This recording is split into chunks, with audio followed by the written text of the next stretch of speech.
Selanjutnya, pengelolaan keuangan BLU. Nah, di sini sudah membahas mengenai pengelolaan keuangan BLU yang terdiri dari 12 poin. Yang pertama dari perencanaan dan penganggaran, dokumen pelaksanaan anggaran, pendapatan dan belanja, terus kemudian bagaimana pengelolaan kas BLU, pengelolaan utang piutang BLU, investasi jangka panjang dan jangka pendek, pengelolaan barang, penyelesaian kerugian, akuntansi pelaporan dan pertanggungjawaban, akuntabilitas kinerja, surplus dan defisit BLU, serta bagaimana tata kelola dalam BLU itu sendiri. Yang pertama mengenai perencanaan dan penganggaran. Nah, di sini ada skema yang menjelaskan secara lebih simpel bagaimana perencanaan dan penganggaran dalam BLU itu sendiri. Jadi di sini dalam perencanaan atau penganggaran terdapat 3 pihak yang akan dilibatkan, yaitu dari BLU itu sendiri, kemudian dari Menteri Pimpinan Lembaga atau Kepala SKPD atau kementerian yang membawahi BLU, kemudian ada Menteri Keuangan atau PPKD. Nah, di sini urutan atau alur dari perencanaan dan penganggaran ini yang pertama adalah dari BLU yang menetapkan rencana strategi bisnis. Rencana strategi bisnis ini disusun dalam jangka waktu 5 tahunan yang berpedoman atau yang berdasarkan dari Renstra KL atau Rencana Strategis KL atau RPJMD, Rencana Pembangunan Jangka Menengah Daerah. Rencana Pembangunan Jangka Menengah Daerah ini untuk BLU pada level pemerintah daerah. Kemudian dari RSB atau rencana strategi bisnis ini, BLU menetapkan rencana bisnis anggaran atau RBA BLU yang ditetapkan setiap tahun atau bersifat tahunan. Nah, RBA ini disusun berdasarkan basis kinerja dan perhitungan akuntansi biaya menurut jenis layanannya. RBA BLU disusun berdasarkan kebutuhan dan kemampuan pendapatan yang diperkirakan akan diterima dari masyarakat, badan lain, dan juga dari rupiah murni atau dari APBN. Kemudian RBA BLU ini nanti akan disatukan atau akan dikonsolidasikan pada RKA-KL kementerian yang membawahi atau RKA SKPD jika memang itu BLU pada tingkat daerah. Nah, pada pengusulan RBA ini untuk menjadi satu kesatuan pada RKA-KL disertai dengan usulan SPM dan biaya dari keluaran yang akan dihasilkan. Kemudian ketika sudah menjadi satu pada RKA-KL kementerian lembaga yang bersangkutan, maka akan diberikan kepada Menteri Keuangan atau PPKD, RKA-KL tadi, RKA SKPD, dan RBA BLU tadi untuk ditetapkan kemudian menjadi bagian dari APBN atau APBD. Nah, pada tahap di Kementerian Keuangan atau di Menteri Keuangan ini atau PPKD, disinilah dikaji kembali standar biaya dan anggaran pada BLU tadi. BLU tadi sudah menetapkan bagaimana biayanya, bagaimana anggarannya, itulah kemudian dikaji lagi oleh Menteri Keuangan atau PPKD. Baru setelah jadi bagian dari APBN dan APBD, kemudian RBA BLU tadi disesuaikan sesuai dengan yang sudah ditetapkan, kemudian menjadi RBA BLU definitif. Nah, dari RBA BLU definitif atau yang sudah mengalami penyesuaian ini, akan muncul yang namanya dokumen pelaksanaan anggaran BLU atau DPA BLU yang paling sedikit mencakup seluruh pendapatan dan belanja, seluruh arus kas, serta jumlah dan kualitas barang jasa yang akan dihasilkan. Kemudian untuk dokumen PA BLU ini atau pelaksanaan anggaran BLU, dia akan disahkan maksimal 31 Desember pada tahun sebelum tahun anggaran tersebut. Jadi misalkan tahun anggarannya 2020, maka ditetapkan maksimal 2019, 31 Desember 2019. Jika belum disahkan sampai 31 Desember 2019, sifatnya sama seperti APBN ataupun APBD, yaitu BLU dapat melakukan pengeluaran maksimal angka dalam dokumen pelaksanaan anggaran tahun sebelumnya. Jadi sama seperti APBN yang ketika tidak mendapatkan pengesahan, maka bisa melakukan pengeluaran maksimal sesuai dengan anggaran tahun sebelumnya. Nah, pengesahan dokumen PA ini sendiri nanti akan menjadi lampiran dari perjanjian kinerja yang ditandatangani oleh Menteri Pimpinan Lembaga atau Gubernur, Bupati, Wali Kota dengan pimpinan BLU. Kemudian menjadi dasar penarikan dana yang nantinya bersumber dari APBN atau APBD oleh BLU. Jadi nanti BLU selain dia mendapatkan pendapatan dari masyarakat, dia akan juga mendapatkan pendapatan berupa dana rupiah murni atau yang berasal dari APBN, yang nantinya penarikannya ini bersumber dari DPA BLU yang dijadikan dasar penarikan. Nah, ini tadi penjelasan mengenai skema yang ini tadi. BLU menyusun RSB atau rencana strategi bisnis 5 tahunan mengacu pada Rinsa KL atau RPJMD. Kemudian menyusun RBA tahunan dengan mengacu pada rencana strategi bisnis. RBA tahunan disusun berdasarkan basis kinerja dan perhitungan akuntansi biaya menurut jenis layanan dan mempertimbangkan kebutuhan dan kemampuan pendapatan yang diperkirakan akan diterima dari masyarakat, badan lain, dan juga APBN atau APBD. Perhitungan akuntansi biaya berdasarkan standar biaya yang ditetapkan oleh pemimpin PLU. Perhitungan akuntansi biaya menurut jenis layanannya paling kurang menyajikan biaya langsung dan juga biaya tidak langsung. Kemudian dalam hal PLU belum menyusun standar biaya, PLU menggunakan standar biaya yang ditetapkan oleh Menteri Keuangan, Gubernur, Bupati, atau Wali Kota sesuai dengan kewenangannya.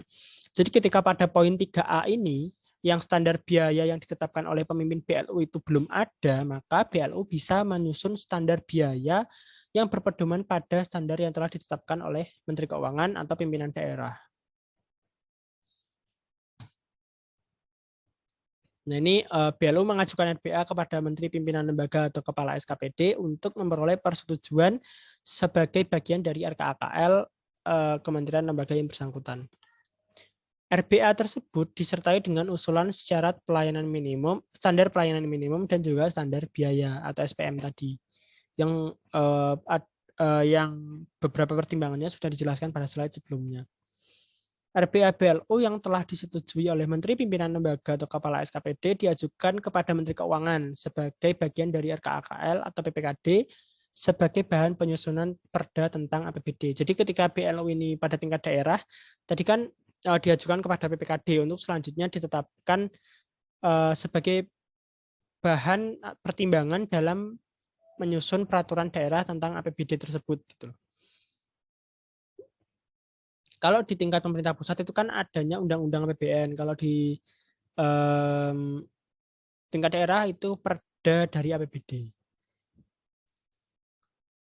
Pagu anggaran BLU dana dan RKAKL atau pagu anggaran BLU dalam rancangan perda tentang APBD yang sumber dananya berasal dari pendapatan BLU dan surplus anggaran BLU dirinci dalam satu program, satu kegiatan, satu output, dan jenis belanja. Menteri Keuangan atau tim anggaran Pemda sesuai dengan kewenangannya melakukan telaah pada RBA sebagai bagian dari mekanisme pengajuan penetapan APBN dan APBD tadi sesuai dengan skema yang sebelumnya, bahwa di sini dilakukan pengajian kembali atau telaah ulang oleh Menteri Keuangan atau tim anggaran Pemda. Kemudian BLU menggunakan APBN atau APBD yang telah ditetapkan sebagai dasar penyesuaian terhadap RBA menjadi RBA definitif. Jadi ketika sudah ditetapkan APBN dan APBD-nya sekian, bunyinya sekian, isinya sekian angkanya, maka RBA tadi yang sudah diusulkan oleh BLU akan disesuaikan terhadap APBN atau APBD yang ditetapkan untuk menjadi selanjutnya RBA definitif. Nah, RBA definitif inilah yang akan menjadi dasar. Seperti itu. Nah, dalam BLU ini ada komponen pendapatan, yaitu pendapatan bersumber dari dana rupiah murni atau yang bersumber dari APBN secara langsung, kemudian ada dari layanan yang diberikan kepada masyarakat, kemudian BLU mendapatkan pemasukan dari situ, kemudian ada juga kerjasama operasional atau KSO, dan hibah serta pendapatan lainnya. Nah, di sini dalam RBA BLU ini, komponen pendapatan ini ketika sudah dilimpahkan ke RKAKL atau dilimpahkan ke kementerian lembaga yang bersangkutan, maka dia akan menjadi satu sebagai pendapatan negara bukan pajak. Selanjutnya mengenai biaya-biaya BLU yang ditetapkan pada standar akuntansi biaya tadi, ada biaya tetap dan juga biaya variabel. Variabel direct cost, fixed direct cost, variable overhead cost, dan fixed overhead cost. Nah, biaya-biaya ini nanti akan berupa atau akan berwujud sebagai biaya pegawai, material dan supplies, depresiasi atau amortisasi, atau biaya operasional yang lain. Nah, itu dalam RBA akan berwujud seperti itu. Ketika sudah masuk RKAKL, dia akan menjadi belanja pegawai, belanja barang jasa, dan belanja modal. Yang mana belanja modal ini diringkas dari belanja modal APBN dan belanja modal dari pendapatan fungsional BLU tersebut. Kemudian dalam DIPA atau dokumen daftar isian pelaksanaan anggaran, belanja pegawai, barang jasa, dan modal yang bersumber dari APBN ini nanti akan